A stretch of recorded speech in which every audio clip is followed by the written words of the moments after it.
So good afternoon to all the dearest one of class 11th. आज हम एक नया चैप्टर शुरू कर रहे हैं जो कि अगेन उसको मैं कह सकती हूँ कि वो हार्ट ऑफ केमिस्ट्री, मैंने स्ट्रक्चर ऑफ एटम को कहा था, ये केमिस्ट्री का लंग्स है। आप कहोगे मैडम ये क्या हार्ट और लंग्स आप कह रहे हो। लंग्स सबसे बहुत ही इम्पोर्टेंट पार्ट होता है, ऑर्गन है बॉडी का। हार्ट एक बहुत इम्पोर्टेंट ऑर्गन है बॉडी का। ये सब के अंदर कुछ भी डिसऑर्डर हो जाए तो पूरी बॉडी उससे अफेक्ट होती है। बस यही मैंने एक एग्जांपल दी है चैप्टर शुरू करने से पहले, ताकि आप सब समझ पाएँ कि क्या इम्पोर्टेंस है इस चैप्टर की। ठीक है, स्ट्रक्चर ऑफ एटम जितना इम्पोर्टेंट था उसकी बहुत सी चीज़ें यहाँ भी काम आएंगी, लेकिन ये चैप्टर अपने आप में बहुत ज़्यादा इम्पॉर्टेंट चैप्टर्स है। मतलब केमिस्ट्री जो 11 की है बेटा वो बहुत इम्पॉर्टेंट है। और मैं आपको एक बात बोलना चाहूँगी, कुछ बच्चों के मन में डिलेमा है, कुछ बच्चों के मन में टेंशन है कि कोर्स धीरे धीरे चल रहा है। बेटा मैं कोर्स को तेज़ भगाना मेरी आदत में शुमार नहीं है, बट मैं भगा सकती हूँ। आप चाहो तो मैं 4 चैप्टर एक महीने में ख़त्म कर सकती हूँ, लेकिन बेटा पर्पस कोर्स ख़त्म करना नहीं होता है।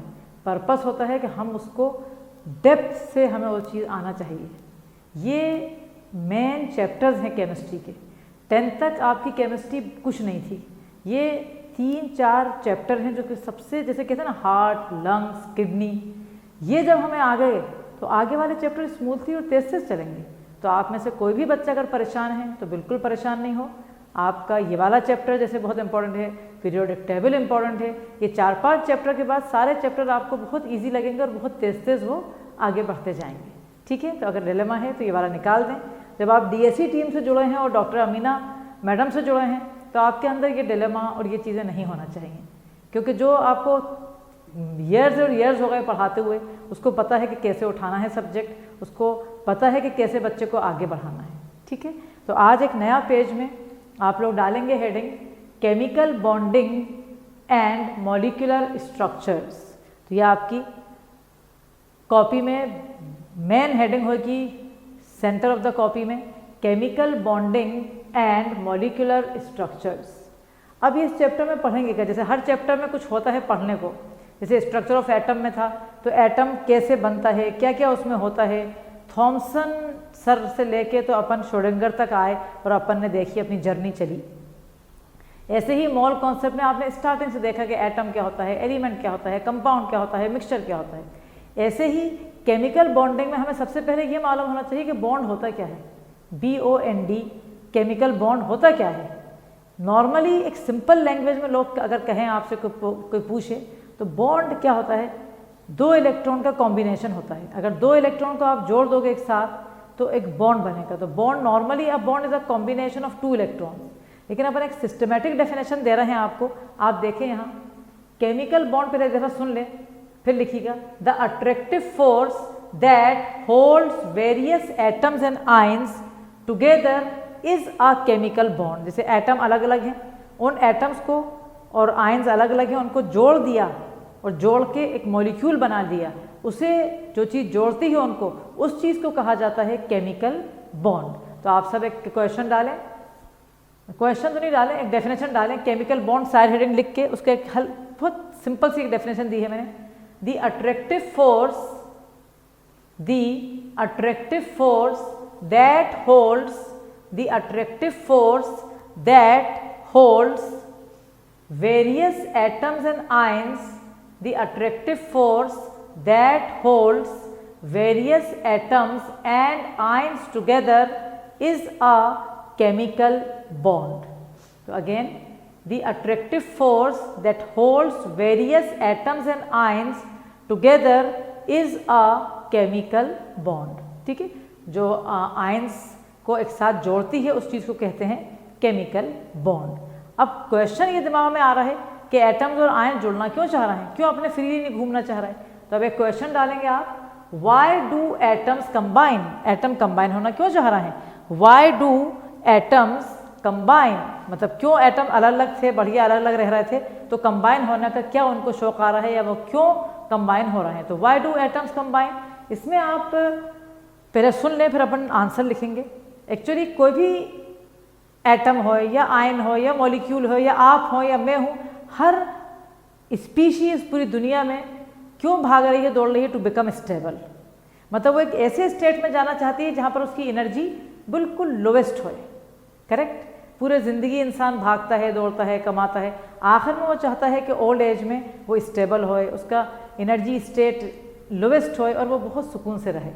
ऐसे ही एटम और मॉलिक्यूल या आयंस, एटम और आयंस क्यों कंबाइन होना चाहते हैं कि जब वो कंबाइन होकर केमिकल बॉन्ड बनाते हैं उस वक्त जो एनर्जी होती है वो लोवेस्ट एनर्जी स्टेट होता है और वो स्टेबल होना चाहते हैं। कैसे स्टेबल होना चाहते हैं?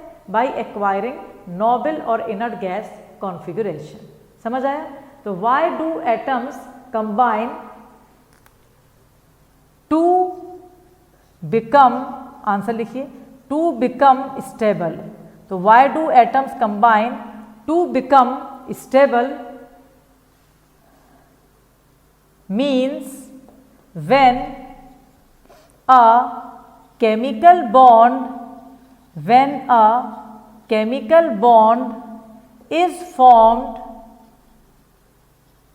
means when a chemical bond is formed, then the lowest energy state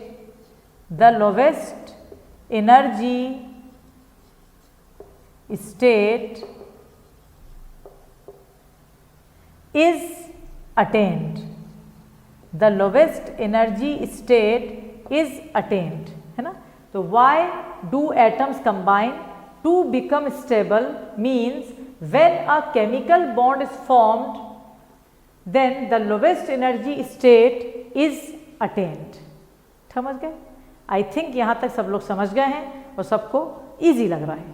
अब इसके बाद जैसे आपको मैंने बताया था कि थॉमसन आए थे, फिर रदरफोर्ड आए थे, फिर बोहर आए, फिर डी ब्रोगली आए, फिर हाइजेनबर्ग आए, फिर श्रोडिंगर आए क्वांटम मैकेनिकल मॉडल में। ऐसे ही पीरियोडिक टेबल अपन रजिस्टर्ड बच्चों के लिए जो नेक्स्ट जो दूसरा चैप्टर चल रहा है साथ में, वो क्या है? Periodic table. उसमें डोबिनियर आए, न्यूलैंड आए, मेंडलीफ आए, हेनरी मोजली ने मॉडर्न पीरियोडिक टेबल दिया। तो हर उसमें डिफरेंट अटेम्प्ट्स होते हैं। ऐसे ही जब केमिकल बॉन्डिंग और उसके बारे में डिटेल बताई जा रही थी, तो मतलब मॉलिक्यूल के शेप बताना थे, मॉलिक्यूल कंबाइन कैसे होते हैं, क्यों कुछ एटम्स कंबाइन होते हैं, हर एटम कंबाइन नहीं होता, कुछ कंबाइन होते हैं, कुछ नहीं होते, ये सब क्वेश्चंस के आंसर बताने के लिए बहुत सी थ्योरीज आई। कॉजल लुइस अप्रोच आया, वैलेंस बॉन्ड थ्योरी आई, valence shell electron pair repulsion theory आई, molecular orbital theory I.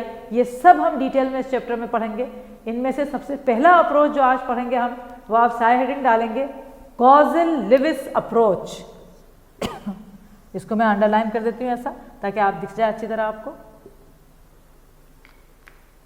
KOSSEL Kossel dash LEWIS Lewis approach to chemical bonding.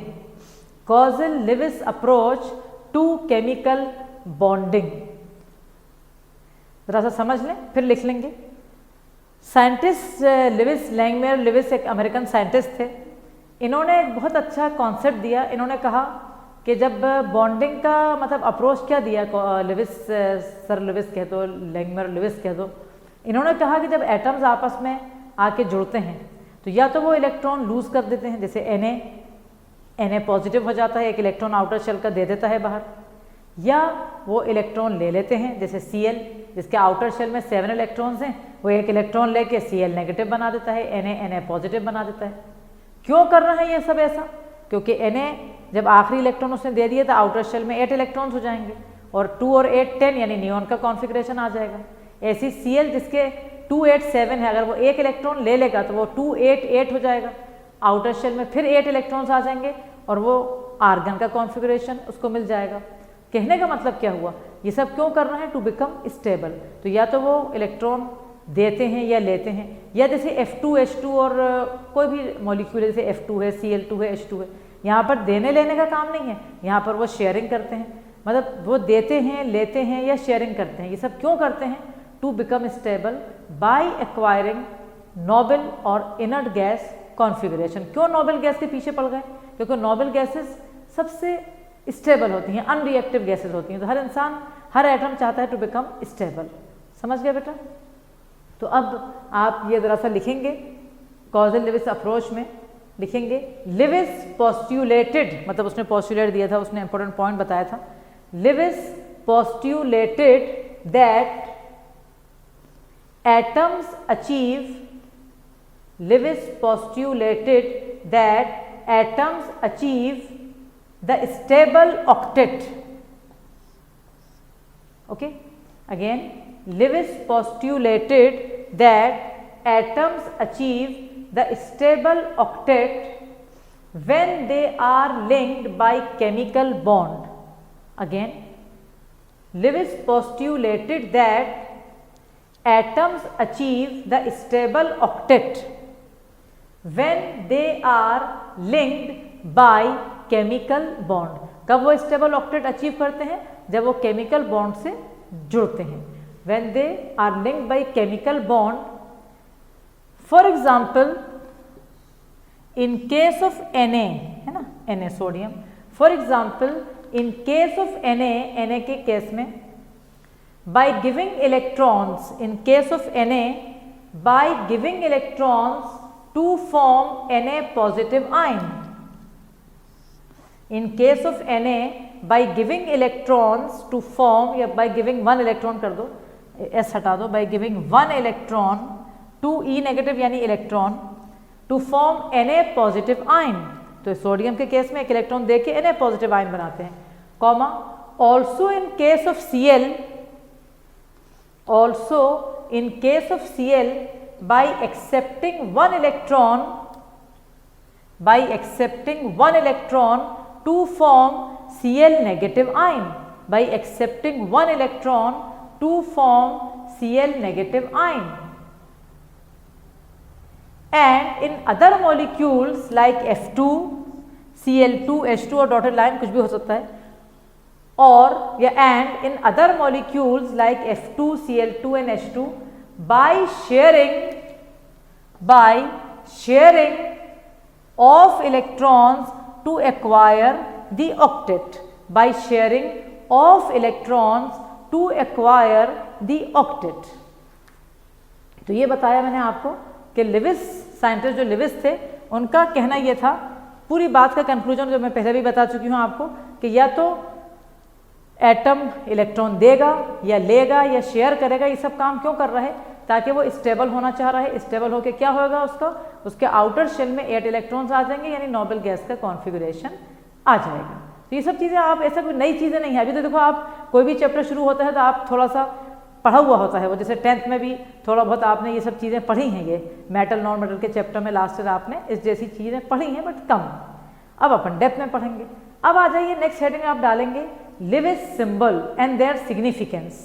Lewis symbol and their significance. छोटे छोटे topic हैं जो side heading में अपन मतलब देते जा रहे हैं। तो Lewis symbol और their significance। पहली बात आपको मालूम होना चाहिए कि Lewis symbol हैं क्या। ध्यान से सुनिए। हमारी न्यूक्लियस होती है, जैसे सोडियम ले लो, दिमाग में सोडियम रखो। सोडियम में न्यूक्लियस है जिसमें 11 प्रोटॉन हैं, न्यूट्रॉन्स हैं, और उसके आउटर मतलब नेक्स्ट शेल में 2 इलेक्ट्रॉन हैं, उसके बाद वाली शेल में 8 इलेक्ट्रॉन्स है, और आखिरी शेल में 1 इलेक्ट्रॉन है। तो ये जो आउटर शेल का इलेक्ट्रॉन है, जिसे वैलेंस इलेक्ट्रॉन कहते हैं, लिविस सिंबल में हम सिर्फ आउटर शेल के इलेक्ट्रॉन को लिखेंगे बाय डॉट। तो इसको लिविस सिंबल को लिविस डॉट सिंबल भी कहते हैं।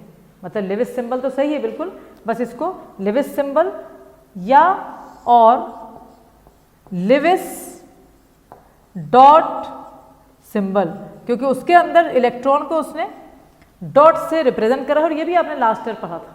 तो आप लिविस सिंबल जहां लिख रहे हैं वहां एक लाइन लिखेंगे, या लिविस डॉट सिंबल में, here only the valence electrons, here only the valence electrons are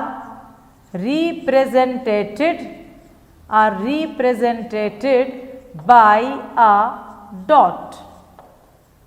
यहाँ पर सिर्फ वैलेंस इलेक्ट्रॉन जो है वो रिप्रेजेंट करते हैं उनको हम बाई अ डॉट। अब जैसे मैं एग्जांपल दे रही हूँ, for example if I am taking sodium, लिखते जाएं आप चाहें तो, सोडियम के आउटर शेल में एक इलेक्ट्रॉन आपने यहाँ लगा दिया, कहीं भी लगा सकते हैं आप, ऐसा नहीं कि वहीं लगाएं, कहीं भी लगा सकते हैं। अब जैसे मैग्नीशियम का कोई कहे हमसे कि लिविस सिंबल या लिविस डॉट सिंबल लगाओ, हम जानते हैं कि मैग्नीशियम के एटॉमिक नंबर 12 होता है, first shell 2, second shell 8, last shell में 2 इलेक्ट्रॉन। तो आप एक यहाँ लगाते हैं, एक यहाँ। कोई बच्चा पूछ सकता है मैडम दोनों पास लगाना है, पास नहीं लगाओ, अलग अलग जगहों पे लगाओ, ज़्यादा अच्छा है। अब जैसे एल्यूमिनियम है, एल्यूमिनियम का लिविस डॉट सिंबल में एल्यूमिनियम के एटॉमिक नंबर 13, 2, 8, 3, आउटर शेल में 3 है, तो जैसे अपन ने सिमेट्रिकल वे में ऐसे लगा दिया। अब जैसे कोई कहे कि Cl का लिख के बताओ, वी नोट के Cl के आउटर शेल में 7 इलेक्ट्रॉन्स हैं, तो फिर अपन को साथ साथ लगाना पड़ेंगे, कुछ कुछ साथ साथ भी लगाना पड़ेंगे, और ये हो गया आपका। So these are examples of Lewis dot symbol. So what is the conclusion? Lewis dot symbol जब लिखा जाता है तो जो वैलेंस इलेक्ट्रॉन्स है वो सिर्फ अपन डॉट से लगाते हैं, सिंबल एटम का लगा के उसके ऊपर। लेकिन हमने यहाँ पर एक वो दिया था कि Lewis symbol and their significance, Lewis symbol के साथ उनके सिग्निफिकेंस क्या है, उनकी अच्छाइयाँ क्या हैं, ये भी हमने मतलब पढ़ना है अपन को। तो जो एक बार सुन लो फिर लिख लेना। Number of dots around the symbol represents the number of valence electrons. This number helps to determine the common or group valency of the element, which is equal to number of dots और 8 minus number of dots। पहले समझ लो फिर लिखना। कह रहा है कि Lewis symbol लिखने से फायदा क्यों ना, क्यों लिख रहा हो लिविस सिंबल, तो वो ये बता रहे हैं कि लिविस सिंबल में अगर आपने लिविस के ऊपर जो डॉट लगे हैं सिंबल के ऊपर, वो गिन के आपको समझ आ जाएगा कि ग्रुप वैलेंसी क्या है उस एलिमेंट की। या तो वो नंबर ऑफ डॉट्स होंगे, अगर चार तक है तो नंबर ऑफ डॉट्स, जैसे अगर 4 भी डॉट है तो वैलेंसी 4 होगी, 3 है तो 3 होगी, 2 है तो 2, 1 है तो 1। लेकिन अगर उससे ज़्यादा होंगे तो 8 माइनस नंबर ऑफ डॉट, जैसे Cl में 7 है, 4 से ज़्यादा है तो 8 माइनस 7 इक्वल टू 1, तो वैलेंसी 1 आ जाएगी। आई बात समझ आपको अच्छी तरह? तो ये लिविस सिंबल या लिविस डॉट सिंबल का सिग्निफिकेंस है। तो आपने ये यकीनन लिख लिए होंगे एग्जाम्पल्स। अब आप लिखिए the Lewis symbol and their significance डाला हुआ है, तो यहाँ से लिखिए सिग्निफिकेंस लिख रहे हैं अपन ये।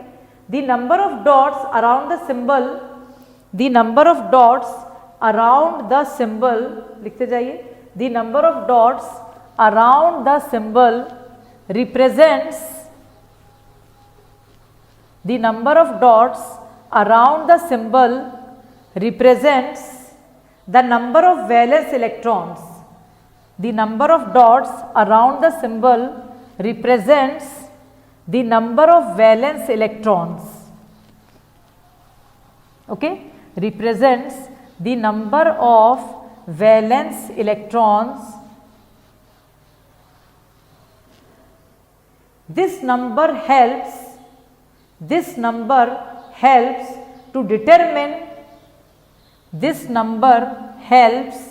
to determine the common or group valence of the element. This number helps to determine the common or group valence of the element, which is equal to number of dots, और यहाँ लिख दो, वहाँ से लिख नहीं रहा, -8 माइनस नंबर ऑफ डॉट्स, ये काट देते हैं, यहाँ दिख नहीं रहा था, which is equal to number of dots और 8 माइनस नंबर ऑफ डॉट्स। तो ये हमारा लिविस सिंबल है और ये उसका सिग्निफिकेंस है। आई होप कि आपको यहाँ तक समझ में आ गया होगा। अब जैसे कॉजल का जो अप्रोच था वो पूरा अपन मतलब यही था, कॉजल का अप्रोच भी कोई ख़ास ऐसा मतलब नहीं था जो अपन को समझ में नहीं आए, इसी जैसा था। मैं ज़रा समझा दूँ आपको फिर अपन लिखेंगे। कॉजल का अप्रोच ये था कि जो हाईली इलेक्ट्रोपॉजिटिव एलिमेंट्स हैं जैसे अल्कली मेटल्स और जो हाईली इलेक्ट्रोनेगेटिव एलिमेंट हैं जो हेलोजेंस, वो दोनों सेपरेट हो रहे हैं बाई नोबल गैस। सही बात है। ग्रुप 17 जो है वो हेलोजेंस का है, 18 नोबल गैस, 18 के बाद 1 अल्कली मेटल। तो वो कह रहा है कि जो हाईली इलेक्ट्रोपॉजिटिव मेटल और highly electronegative elements alkali metal and halogen, they are separated by noble gas. फिर उसने कहा है कि जो हाईली इलेक्ट्रोपॉजिटिव एलिमेंट है जैसे सोडियम की एग्जाम्पल ले सकते हैं, वो इलेक्ट्रॉन दे देते हैं और कैटायन बना देते हैं जिसका कॉन्फिगरेशन नोबल गैस का होता है। और जो हाईली इलेक्ट्रोनेगेटिव एलिमेंट है जैसे Cl ले लो, वो इलेक्ट्रॉन ले लेते हैं और वो नेगेटिव हो जाते हैं। फिर Na पॉजिटिव और Cl नेगेटिव जो कैटायन और एनायन है, ये आपस में जुड़ते हैं bye strong electrostatic force of attraction. और केमिकल बॉन्ड बनता है जिसका नाम दिया गया था, लास्ट में पढ़ा ये पूरा, आयोनिक और इलेक्ट्रोवैलेंट बॉन्ड, जो कि बॉन्ड होता है which is form by transference of electrons from one atom to another. आई बात समझ? तो वही को वही है जो अपन ने वहां पढ़ा था। तो अब अपन न्यू लाइन से लिखेंगे, कॉजल अप्रोच, न्यू लाइन से, Kossel approach to chemical bond, causal approach to chemical bond is that, causal approach to chemical bond is that, first point, highly electropositive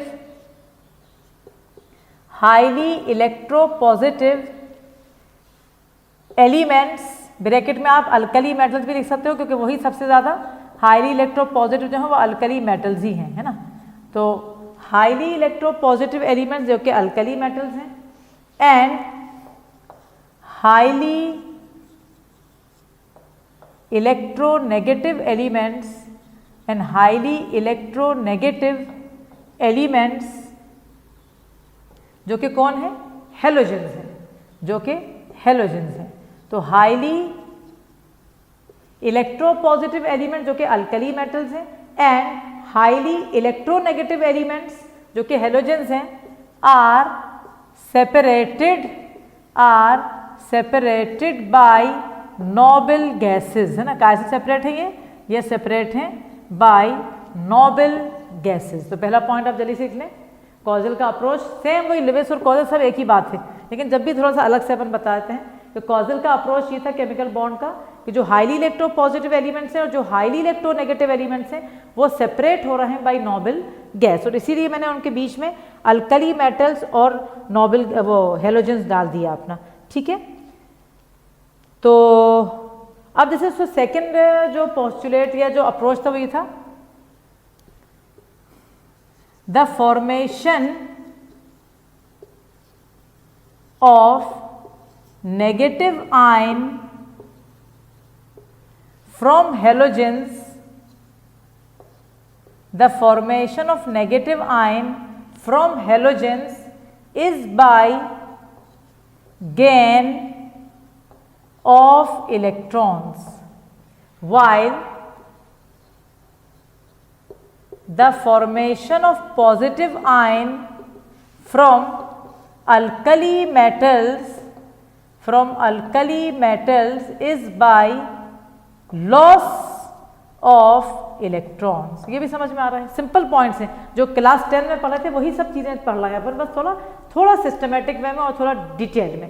तो the formation of negative ion from halogens is by gain of electrons, and formation of positive ion from alkali metals is by loss of electron, ठीक है। अब क्या कह रहा है अपन कि जो ये पॉजिटिव और नेगेटिव आयन जो बन गए ये आपस में जुड़ेंगे और ये अटेंड करेंगे नोबल गैस कॉन्फिगरेशन। तो the next point we will be writing, write 3, the positive and negative ions, the positive and negative ions, the positive and negative ions acquire stable noble gas configuration, है ना। जो positive और negative ion है वो क्या acquire करेंगे? They will acquire stable noble gas configuration, bracket में 8 electrons in the outer shell, 8 electrons in the outer shell except helium which has 2। तो 8 इलेक्ट्रॉन्स यहाँ लिख लो, acquire stable gas configuration noble gas configuration, bracket में 8 electrons in the outer shell except helium which has 2, 8 electrons in the outer shell except helium which has 2 electrons, except helium which has 2 electrons, ठीक है। तो ये सब अपन देख रहे हैं तो लग रहा है कि पूरा का पूरा हमने 10th क्लास में पढ़ा हुआ है और अभी भी पढ़ा दिया। लास्ट जो उसने अप्रोच किया कि जो पॉजिटिव और नेगेटिव आयंस हैं ये आपस में ज्वाइन करेंगे बाय या जुड़ेंगे बाय इलेक्ट्रोस्टैटिक अट्रैक्शन। तो लास्ट पॉइंट अपन लिखेंगे fourth, the positive and negative ions are joined together by electrostatic attraction, correct. आपस में कैसे जुड़ेंगे ये? They are joint together by electrostatic attraction. बस ये करके फिर अपन वही जो पूरा समझाया था जैसे लास्ट ईयर अपन ने वैसे ही अपन समझा देंगे और अपन पूरा इसको बताएंगे कि कैसे हम बना रहे हैं। जैसे एग्जाम्पल में अब NaCl की बात चल रही है जैसे, तो NaCl का अपन लिखेंगे एग्जाम्पल NaCl फॉर्मेशन, ठीक है। ये आपका Na है, ठीक है। अब आप इसको वैसे लिख सकते हैं, जैसे पिछले साल अपन 281 लिखते थे, वो भी अच्छी बात है। अभी आप लेटेस्ट उससे लिखिए जो आपने स्ट्रक्चर ऑफ एटम में अफबाउ प्रिंसिपल से कॉन्फ़िगरेशन करा है वैसे लिखिए आप। तो नियॉन 10 हो गए और 3s1 है ना।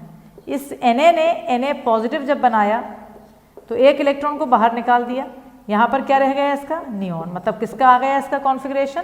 इसका कॉन्फ़िगरेशन आ गया नियॉन का कॉन्फ़िगरेशन उसने अटेन कर लिया, यानी 8 electrons in the outer shell and hence it is stable. इसलिए Na चाह रहा है Na पॉजिटिव में जाना। सेकेंड पॉइंट क्या आएगा? जो हमारा Cl है उसका क्या रहेगा? Cl का 17 होता है तो नियॉन है ना 3s2 3p5, ठीक है। तो ये एक इलेक्ट्रॉन 3p को 6 होना है, 8 इलेक्ट्रॉन आना है, तो एक इलेक्ट्रॉन ले लेगा और लेके ये बनाएगा Cl नेगेटिव जिसका होगा नियॉन 3s2 3p6। क्या का कॉन्फ़िगरेशन आ गया?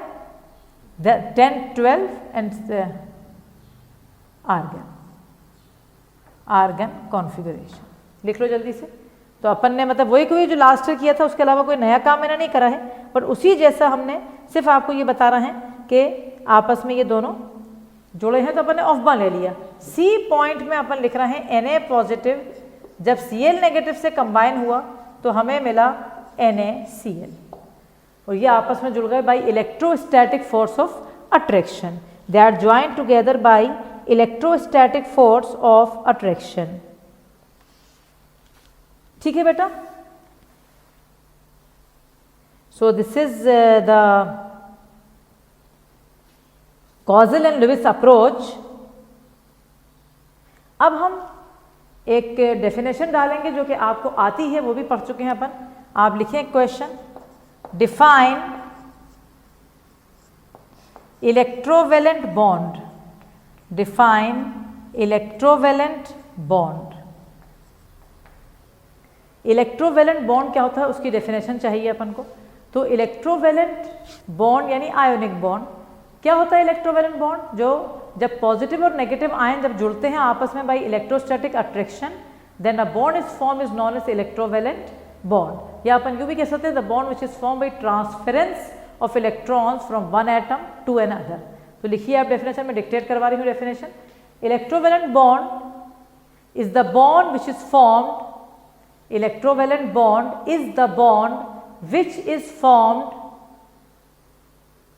when positive and negative ions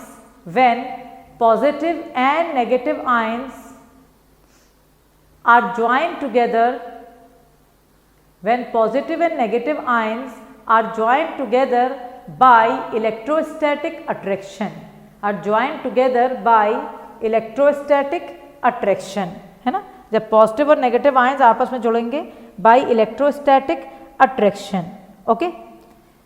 अब हम एक छोटी सी चीज़ पढ़ेंगे यहाँ पर, मतलब इसी के सब एक से एक जुड़ी हुई है। आप एक साइड हेडिंग डालेंगे आप लोग सब, उसमें लिखेंगे आप octet rule, OCTET, octet rule. So please all of you after finishing the definition of electrovalent bond you please write down octet rule, है ना। अब आप लोग लिखेंगे OCTET, that is given by the name octet rule. हम लोग सब अब लिख रहे हैं।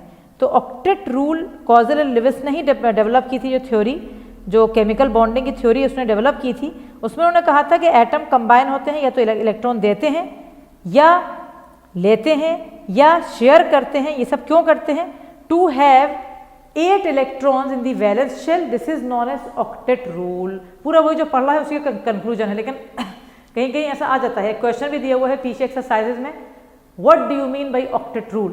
तो again listen to me, Kossel and Lewis approach for chemical bonding is that atoms can lose electron, can gain electron, can share electrons to acquire 8 electrons in the outer shell, this is known as octet rule. तो लिख लें definition सब लोग, octet rule की, octet rule according to Lewis, Kossel and Lewis, है ना, according to causal and Lewis approach of chemical bonding, according to Lewis and causal approach of chemical bonding, atoms can lose, gain or share electrons to acquire 8 electrons in the outer shell, to acquire 8 electrons in the outer shell. So this is given by the name octet rule. Please all of you write fast the definition of octet rule. और इसी से हमारा एक चीज और आएगी हमारे पास, covalent bond का फॉर्मेशन, है ना। कोवेलेंट बॉन्ड का फॉर्मेशन अपन ने क्लास 10 में पढ़ा हुआ है, अभी फिर से अब दोहराएंगे। वो जो आप लोग को याद होगा कि ऑक्टेट रूल, जहाँ पर अपन लोग स्ट्रक्चर बनाते थे मॉलिक्यूल के, मतलब एक्सप्लेन करते थे, O2 का बताया था, Cl2 का, H2 का, ये सब वाला। तो अब हम एक क्वेश्चन डालेंगे यहाँ, आप सब लिखेंगे उसे, डिफाइन, क्योंकि आयोनिक बॉन्ड का अपन ने लिख लिया है, जिसे इलेक्ट्रोवैलेंट बॉन्ड कहते हैं, define covalent bond,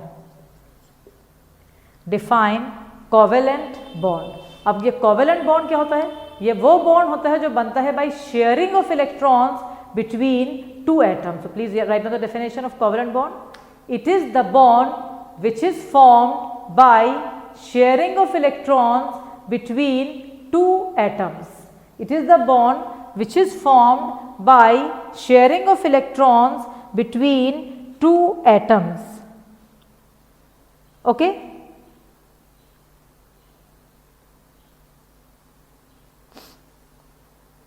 okay, now for example, अब हम दे रहे हैं आपको जो पढ़ा रहे हैं वो आपको बिल्कुल समझ में आएगा, क्योंकि आपने 10th में पूरा पढ़ा हुआ है। अपन एग्जाम्पल दे रहे हैं। फॉर एग्जाम्पल जैसे मैंने Cl2 लिया है ना, अगर मैंने Cl2 मॉलिक्यूल का केमिकल बॉन्ड का ऑक्टेट रूल से समझाना चाहा, तो ध्यान से देखेंगे, एक मिनट समझ लें, आपको याद आ जाएगा। ये Cl है आपका, ये दूसरा Cl है, दोनों Cl के पास आउटर शेल में 7 इलेक्ट्रॉन्स हैं, ये इसके पास, इनके पास भी ये आउटर शेल में 7 इलेक्ट्रॉन्स हैं, ये हो गए। अब जब ये बॉन्डिंग होएगी तो अपन अलग पेन ले रहे हैं ताकि आपको बताएं कि शेयरिंग कैसी हो रही है। ऑक्टेट, हर एटम का ऑक्टेट पूरा कंप्लीट होना चाहिए टू बिकम स्टेबल। 2 4 6 ये 2 इधर आ जाएंगे, तो ये आपका एक ऑक्टेट आपका ऐसा आएगा, ये आपका ऑक्टेट आया है, इस एटम में 8 इलेक्ट्रॉन आ गए, और ये वाले का भी 2 4 6 और यहाँ से ये आ गया। Have you remember all this we have done in class 10th। तो ये दोनों जो एटम है ये शेयर हो रहे हैं बाय बोथ Cl, और जब हम इसको लिखेंगे शॉर्ट में हम ऐसे भी लिख सकते हैं, ये Cl, ये 2 इलेक्ट्रॉन से एक बॉन्ड बना, और ये जो इलेक्ट्रॉन जो ऊपर ऐसे लगे हुए हैं ये क्या है? ये नॉन बॉन्डिंग इलेक्ट्रॉन्स, ये वो इलेक्ट्रॉन्स हैं जो बॉन्ड नहीं बना रहे, इन्हें कहते हैं नॉन बॉन्डिंग इलेक्ट्रॉन्स भी कहते हैं इनको, या इनको कहते हैं लोन पेयर्स। पेयर्स हैं ये, लोन पेयर्स, यानी non bonding electrons are also given by the name lone pairs. तो Cl के अंदर एक बॉन्ड है, इसे कहेंगे बॉन्ड पेयर, है ना। तो 1 बॉन्ड पेयर है Cl2 मॉलिक्यूल में, एक बॉन्ड पेयर है, और 1 2 3 4 5 6 कितने लोन पेयर्स हैं? 6, ये लोन पेयर्स की सिंबल है, 6 लोन पेयर्स। तो Cl2 molecule contain 1 bond pair and 6 lone pairs. तो this is the like method by which you can form, या बनाओगे आप क्या ऑक्टेट रूल को आप फॉलो करोगे, और ऑक्टेट रूल से अपन हर एटम को जब अपन शो करेंगे तो हम ये दिखाएंगे उसमें कि उसके अंदर मतलब 8 इलेक्ट्रॉन हमें शो करना है। I think all of you know this and you have done it in class 10th। Let us take more examples on the same one. Suppose if I am taking water molecule, है ना, अगर मैंने water molecule ले लूँ, जैसे कि water है, तो हम जानते हैं ये H2O मॉलिक्यूल की एग्जांपल दूसरी ले लेती हूँ मैं। हमारे पास सपोज O यहाँ है, एक H यहाँ है और एक H यहाँ है, ठीक है। H के आउटर शेल में एक ही इलेक्ट्रॉन है, इसके भी एक ही है। ऑक्सीजन के आउटर शेल में 6 इलेक्ट्रॉन्स हैं, लेकिन यहाँ पर अपन एक ही बनाएंगे क्योंकि इसके साथ एक ही जुड़ेगा। अब कितने बचे ऑक्सीजन के पास? 4 मोर, तो ये लोन पेयर के फॉर्म में ऐसे अपन बना देंगे, ठीक है बेटा। अब स्टेबल होने के लिए ध्यान में रखना कि हाइड्रोजन को 2 चाहिए होते हैं, यकीनन हाइड्रोजन को 8 इलेक्ट्रॉन्स नहीं चाहिए होते, तो हाइड्रोजन को 2 चाहिए, तो ये हाइड्रोजन की ड्यूप्लेट, इसे क्या कहते हैं, ड्यूप्लेट 2 टू बिकम स्टेबल, ये हाइड्रोजन का ड्यूप्लेट हो गया। ऑक्सीजन को कितने चाहिए होते हैं? 8, 2 4 तो ये हैं, ये 2 6 और ये 2 8, और इस तरह से ये O, ये H और ये H, ये 2 लोन पेयर ऑक्सीजन पे और 2 बॉन्ड पेयर हैं, 2 बॉन्ड पेयर्स और 2 लोन पेयर्स। तो ये आप पूरा देखेंगे, और ये वाटर का मॉलिक्यूल का ऑक्टेट फॉर्मेशन है। So many examples are there.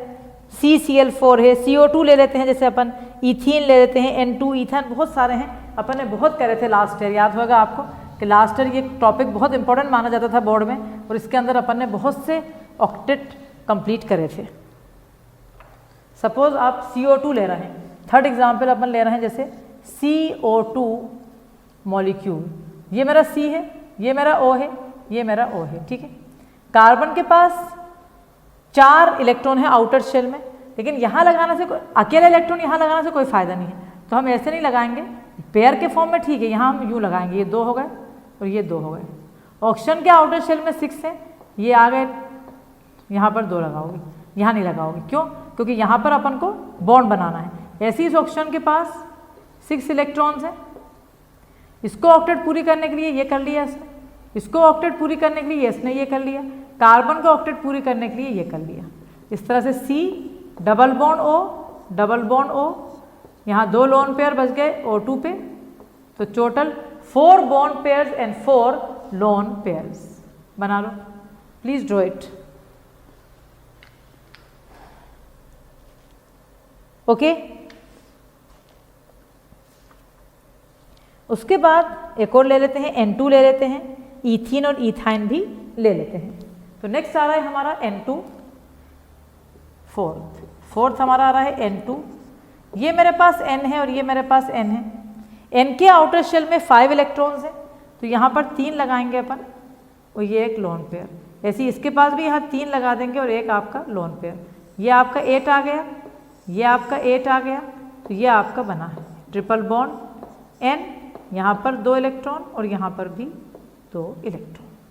I hope it is clear my dear children. तो आपने बहुत से लास्ट ईयर भी बनाए थे, no need to waste the time in this, again we are drawing the same thing. So आप बना लेना घर में, आप चाहो तो इथीन और इथाइन अपने आप बनाना, और फिर NCERT की किताब में देखना कि आपका सही बना कि नहीं, ठीक है। तो this is about the Lewis dot structure. अब इसके बाद आप आइए नेक्स्ट हेडिंग डालेंगे आप, Lewis representation of simple molecules. Now we will be taking the next heading, Lewis representation of simple molecules.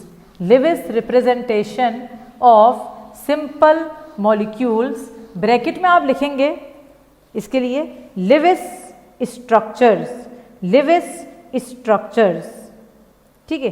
अब जैसे मान के चलो आपसे किसी ने कहा कि आप बनाओ, क्वेश्चन ऐसे आया जैसे right the Lewis dot structure of CO molecule. Direct इसमें अपन लिखेंगे कुछ नहीं, अपन डायरेक्ट क्वेश्चन दे रहे हैं ताकि समझा पाए। राइट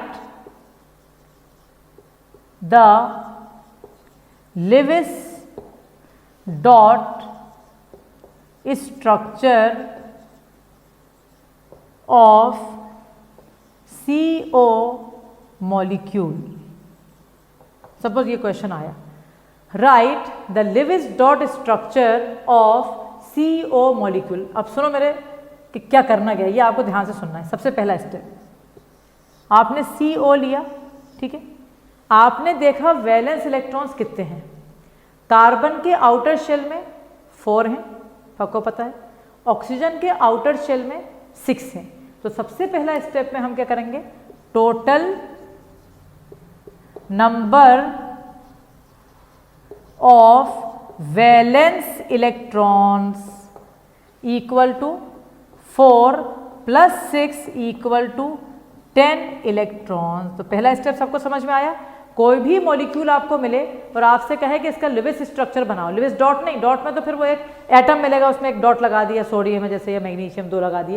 लेकिन अगर कोई भी मॉलिक्यूल मिले उसमें कहे लिविस स्ट्रक्चर बनाओ, तो सबसे पहला स्टेप आप मॉलिक्यूल लिखो, find out the number of valence electron 10 है। अब हम ध्यान से सुनना मेरी स्टेटमेंट, यहाँ पर कंफ्यूज होता है बच्चा। इन 10 इलेक्ट्रॉन्स को हम ऐसे अरेंज करेंगे कि हर एटम में ऑक्टेट कंप्लीट हो जाए। इन 10 इलेक्ट्रॉन्स को हम ऐसे अरेंज करेंगे कि ईच एटम एक्वायर 8 इलेक्ट्रॉन्स। कैसे? सपोज आपके पास ये C है और ये O है, ठीक है, मेरे पास 10 इलेक्ट्रॉन्स है। एक इलेक्ट्रॉन तो यहाँ लगाना पड़ेगा ना, ताकि दोनों को जोड़ दें। अब बच्चे एक्सक्यूज मी, अब बच्चे कितने? 8 इलेक्ट्रॉन्स। जो 8 इलेक्ट्रॉन्स हैं उनको अगर हम, जैसे कभी ऐसा कुछ हुआ ना तो आप 2 तो लगा ही लिया करो, इजी पड़ जाता है। 2 लगा लिए, जैसे 4 हो गए। अब हमने सोचा 6 बचे हैं, तो अब मैंने यहाँ लगा लिए, जैसे ऐसा। अभी बनाओ नहीं, देखो अभी 2 4 6 8 और 1 2 मैंने यहाँ लगा लिए। मतलब मैं हेटेरो ट्रायल करके दिखा रही हूँ अभी। अब अगर इसको देखोगे 2 4 6 8, ये तो हो गया पूरा कंप्लीट। लेकिन इसको देखोगे तो 2 4 6, तो ये रॉन्ग हो गया, क्योंकि ये वाले का 8 इलेक्ट्रॉन्स नहीं हुए। कुछ बच्चों को इसमें डाउट क्या होता है कि मैडम कार्बन की वैलेंसी तो 4 ही है, आपने यहाँ पर इतने क्यों लगा दिया? इससे कोई मतलब नहीं है किसकी वैलेंसी क्या है। आपको जो total number of valence electrons उनको अरेंज ऐसे करना है, कोई भी मेथड से करो, hit and trial, that each atom acquire octet. ये कब होगा? जब वैलेंस इलेक्ट्रॉन्स का नंबर ऑड नहीं होगा, इवन होगा, तो हमेशा हर एटम को 8 इलेक्ट्रॉन मिल जाएंगे। ये मेथड गलत है। अब कोई और बंदा है वो कहे कि नहीं, ये सब हिट और ट्रायल, ऐसा कोई रूल नहीं है, ये अपने आप करके देखना है। कोई कहे कि नहीं हम तो यहाँ 3 लगा रहे हैं, ये हमने 3 यहाँ लगा दिए, 6 हो गए।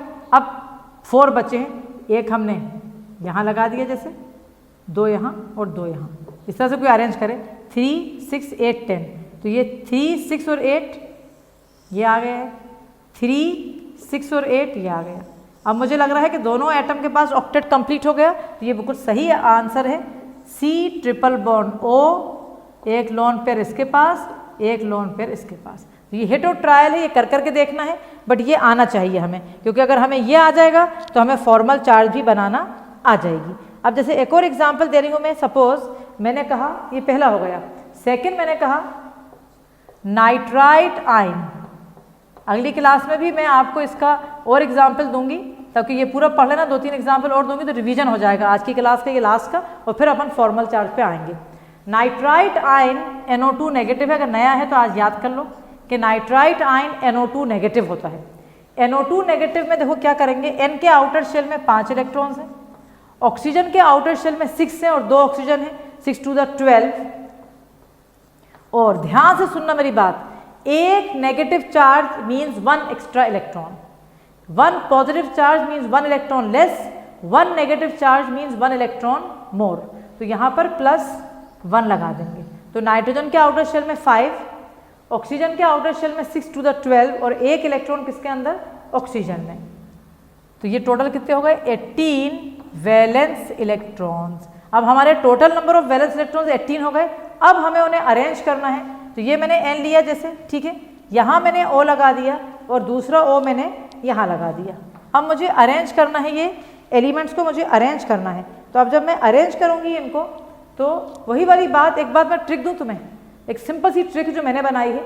अगर आपके पास 2 बॉन्ड हैं और आपको लिविस स्ट्रक्चर लगाना है, तो एक जगह डबल बॉन्ड आता ही आता है, मतलब 99% सही ट्रिक है। तो मतलब यहाँ पर तो आप बगैर सोचे समझे ये 2 लगा दो एक जगह बस, और एक जगह आप 1 लगा दो। कितने इलेक्ट्रॉन का खर्चा हो गया? 2 4 6 8 हो गए। अब जैसे इसकी ऑक्टेट पूरी करना है अगर, तो यहाँ पर ये लगा दिया, 2 4 6 8 हो गया। इसके पास 2 है, ये 4 ये 6 ये 8 हो गए, इसके पास भी 8 हो गए। अब इसके पास 2 4 6 और यहाँ 2 इलेक्ट्रॉन लगा दिया अपन ने। अब गिनोगे 18 हुए कि नहीं, 2 4 6 8 10 12 14 16 18 18 हो गए। अब आप ऑक्टेट पूरा करके देखिए, ये 8 आ गए, इसके पास आपके पास नाइट्रोजन के पास 8 आ गए और इसके पास आपके पास 8 आ गए। और फिर ये पूरे के ऊपर कौन सी चार्ज है, नेगेटिव, और इसको फिर शॉर्ट में भी लिख दिया ऐसे करके, N double bond O single bond O, और फिर ऐसे करके इलेक्ट्रॉन दिखा दिए लोन पेयर अपने, और यहाँ भी दिखा दिए, और फिर ऐसे ब्रैकेट बंद करके और ऊपर क्या लगा दिया, नेगेटिव चार्ज। आपको मैं आज यहीं तक छोड़ूंगी, लेकिन मैं आपसे पक्का कह रही हूँ कि जो परसों जो क्लास होएगी उसमें मैं इसी के और स्ट्रक्चर देने वाली हूँ। जो बच्चा लिविस स्ट्रक्चर पढ़ लेगा तो वो बन जाएंगे, उनसे आगे 2-3 देखे फिर अपन फॉर्मल चार्ज पे आएंगे जो डिपेंड करती है लिविस स्ट्रक्चर्स पे। तो आप अच्छी तरह बना लो इसको और देख लो, और यकीनन आपको समझ में बहुत अच्छी तरह आया होगा, क्योंकि बहुत ही सिस्टमेटिक वे में अपन ने ये पढ़ा है और बहुत बढ़िया चैप्टर है। इस चैप्टर में आपको बहुत मज़ा आएगा। ये चैप्टर पूरा समझने का है, रटना बहुत कम है इसमें, सिर्फ समझना ही समझना है। सो आई होप कि आज का सेशन जो फर्स्ट डे था बॉन्डिंग एंड मॉलिक्यूलर स्ट्रक्चर का, जिसमें कॉजल लिविस अप्रोच और ऑक्टेट रूल कंप्लीट करा है, यह आपको बहुत अच्छी तरह समझ में आया होगा एंड आप इसको रिवाइज ज़रूर करेंगे। फर्स्ट डे जो पढ़ाया जाता है फर्स्ट चैप्टर का वो पढ़ लो तो आगे सब समझ में आने लगता है। So again I am telling to you कि don't worry about anything, I am with you, और मेरी केमिस्ट्री मेरी जान है। मैं पिछले 30 ईयर से केमिस्ट्री पढ़ा रही हूँ, मुझे पता है कैसे कोर्स ख़त्म होता है, मुझे पता है बच्चे को कैसे पढ़ाना चाहिए ताकि वो केमिस्ट्री को प्यार करने लगे। सो फिर this is the code from DSE team, from doctor Amina HOD chemistry. All the best, share your knowledge, stay healthy and safe, bye bye.